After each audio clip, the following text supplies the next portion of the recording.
Now let's study about double circulation. Double circulation कैसे होता है? जैसे कि मैंने बताया था प्रीवियस वीडियो में, 2 टाइप्स के ब्लड हमारी बॉडी में सर्कुलेट होते हैं, oxygenated blood and carbon dioxide deoxygenated blood. Oxygenated blood oxygen rich blood है and deoxygenated blood is carbon dioxide rich blood. Now what happens is carbon dioxide rich blood body cells से हमारे heart में जाता है, पहले heart से फिर carbon dioxide rich blood lungs में प्योरिफिकेशन के लिए जाता है। लंग्स में क्या होता है? कार्बन डाइऑक्साइड रिमूव हो जाती है और oxygen rich blood, carbon dioxide remove होके जो ऑक्सीजन रिच ब्लड है वो वापस हमारे हार्ट में आता है और हार्ट से फिर वो oxygen rich blood different body organs तक जाता है। तो क्योंकि यहाँ पर 2 बार साइकिल रिपीट हो रही है, so that is why in humans the blood is circulated twice and that's why it is known as the double circulation, इसलिए हम उसको double circulation कहते हैं। Now let's understand this with the diagram of heart. First, from different body organs, carbon dioxide rich blood, that is deoxygenated blood, enters the first chamber, that is the right atrium. अब जो हमारी when जो है, अब क्योंकि हमने यहाँ पर डायग्राम में पढ़ा था, जो हार्ट की तरफ ब्लड वेसल ब्लड लेकर आ रही है वो होती है vein. So the vein that is responsible for carrying blood to the heart here is vena cava. 2 types की हमारी वेना कैवा होती है। Upper one is called as superior vena cava and the lower one is known as inferior vena cava. Superior vena cava carries the deoxygenated blood from the upper part of the body and inferior vena cava carries the blood from the lower part of the body. तो vena cava से ये deoxygenated blood पहले हमारे right atrium में आया। अब जो भी हार्ट का पार्ट ब्लड रिसीव करता है वो आपका रिलैक्स पोजीशन में होता है। So here right atrium is receiving the blood, so it is in the relax position. आप ऐसे समझ सकते हैं ये रिलैक्स पोजीशन में, और जो ये नीचे वाला चैम्बर होता है राइट वेंट्रिकल, ये आपका कॉन्ट्रैक्ट होता है।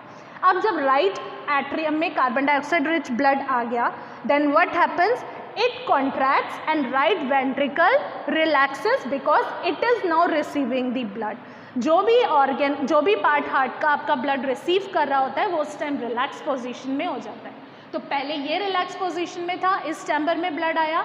अब ये कार्बन डाइऑक्साइड ब्लड जब दूसरे चैम्बर में आया राइट वेंट्रिकल में, तो राइट एट्रियम आपका कॉन्ट्रैक्ट हो गया और राइट वेंट्रिकल आपका रिलैक्स पोजीशन में आ गया। अब राइट वेंट्रिकल में जब कार्बन डाइऑक्साइड रिच ब्लड आया, this carbon dioxide rich blood goes to the lungs for the purification. Purification के लिए अब लंग्स में जाता है फ्रॉम दी हार्ट। अब क्योंकि यहाँ ब्लड हार्ट से डिफरेंट ऑर्गन में, डिफरेंट बॉडी ऑर्गन में जा रहा है, so this is the work done by the artery and the artery which is responsible for carrying deoxygenated blood, carbon dioxide rich blood from the heart to the body is the pulmonary artery. ये pulmonary artery का function है, carbon dioxide rich blood heart से lungs में purification के लिए लेकर जाता है। नाउ ब्लड प्योरीफाई हो गया, कार्बन डाइऑक्साइड ब्लड में से रिमूव हो गई। Now what happen, from here pulmonary vein oxygen rich blood enters. अब ये आपकी एक साइकिल कंप्लीट हो गई। हार्ट में कार्बन डाइऑक्साइड रिच ब्लड आया, डीऑक्सीजनेटेड ब्लड आया, पहले राइट एट्रियम में आया, फिर राइट वेंट्रिकल में आया और फिर carbon dioxide rich blood pulmonary artery के थ्रू लंग्स में चला गया। Now here there are valves present. यहाँ राइट एट्रियम और राइट वेंट्रिकल के बीच में वॉल्व्स प्रेजेंट होते हैं।